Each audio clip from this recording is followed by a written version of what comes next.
Welcome back to Hardball. As we continue to tackle the question of whether President Trump was acting either as a Russian agent or a businessman simply out to exploit a presidential campaign. How about this one? Why is the president consistently at odds with his own administration about how to deal with Putin? The New York Times reports that according to current and former administration officials, Trump, quote, has left it to others to publicly criticize Russian actions while personally expressing admiration for Mr. Putin and eagerness to be friends. I believe we will have a very good relationship with Russia. I believe that I will have a very good relationship with Putin. We don't trust Russia. We don't trust Putin. We never will. They're never going to be our friend. That's just a fact. That was President Putin who annexed Crimea. So that was President Obama's regime. That was during President Obama. Right? That was not during me. But it was President Putin, that was President who did the Obama. annexation. No. It was President Obama that allowed it to happen. I want to assure this committee that the United States does not and will not recognize the Kremlin's purported annexation of Crimea. Wow. Well, the question is, right now, is this administration for risking another Cold War or against it? Betsy Woodruff and Malcolm Nance have stuck with us. Malcolm, you start, because I have wondered, Donald Trump ran on an anti-neocon ticket. One of the few good things I liked about him, he said, we're going to have no more stupid wars like Iraq. We're not going to go on and fight Iran. We're not going to fight for Libya or Syria. None of that neocon ambition or mission. And then he picks Nikki Haley, and now he picks, John Bolton. And these people are out there as if they're working for W again.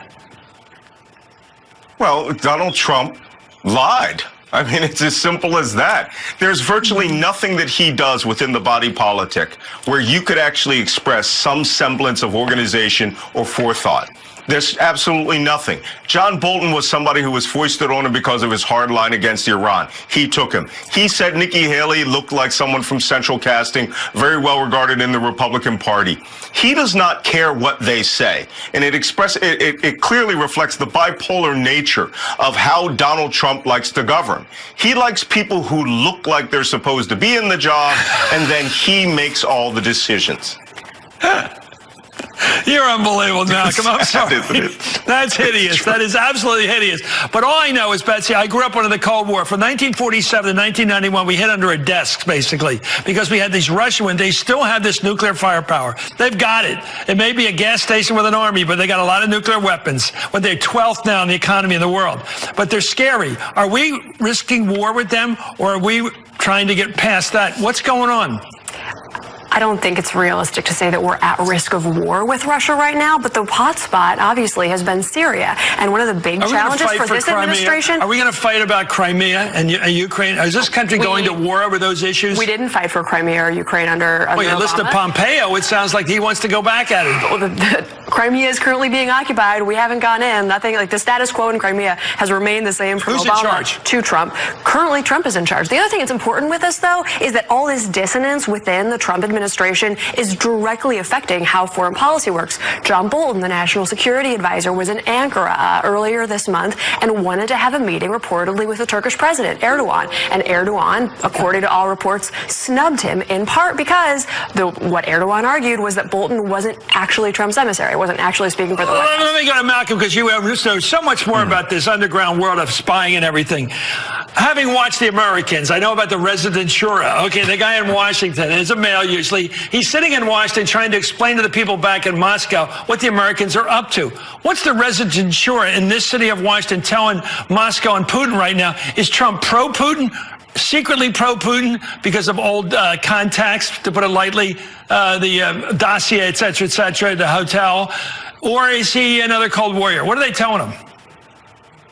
Well, I think that since the chief resident here in Washington, D.C. would just be a conduit back to Moscow to the actual handler of Donald Trump.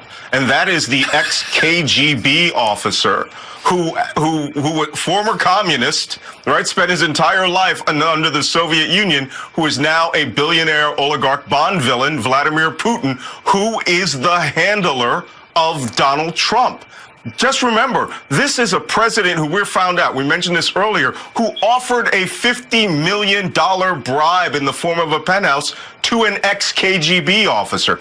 Anyone in the intelligence community, any case officer worth his salt would say this person can be bought, handled, manipulated, and made to dance at the end of a string. And that's what Vladimir Putin is doing. Believe me, there is no one inside the Russian chain of command handling Donald Trump except the spy master in chief himself. And Trump was probably going to throw in the monthly cost, too, in addition to the purchase price. Anyway, pretty high in this case, President Trump's announcement last month of a swift removal of U.S. troops from Syria, for example, was widely seen as a win for Russia, which has been aligned with Syrian President Bashar al-Assad. But again, in a stance completely contrary to the president, his national security advisor, John Bolton, announced new conditions for the troops' removal. And that could lead to significant delays in the president's timeline for getting our troops out. Who's winning here?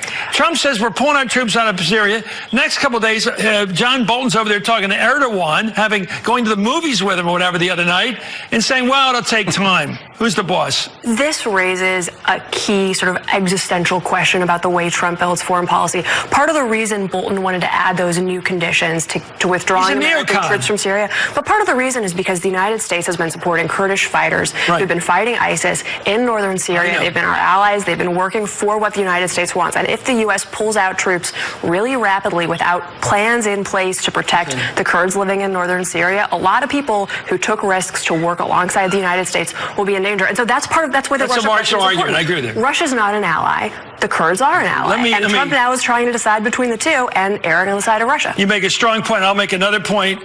The neocons want us to be a permanent military garrison in the Middle East. They want us to never leave. They want as many people as they can get in every country in the Middle East so that we will be there. That we were the gendarmes of the Middle East. That's what they want, the neocons, and they've always wanted it. Thank you, Betsy Woodruff. Thank you, Malcolm Nance.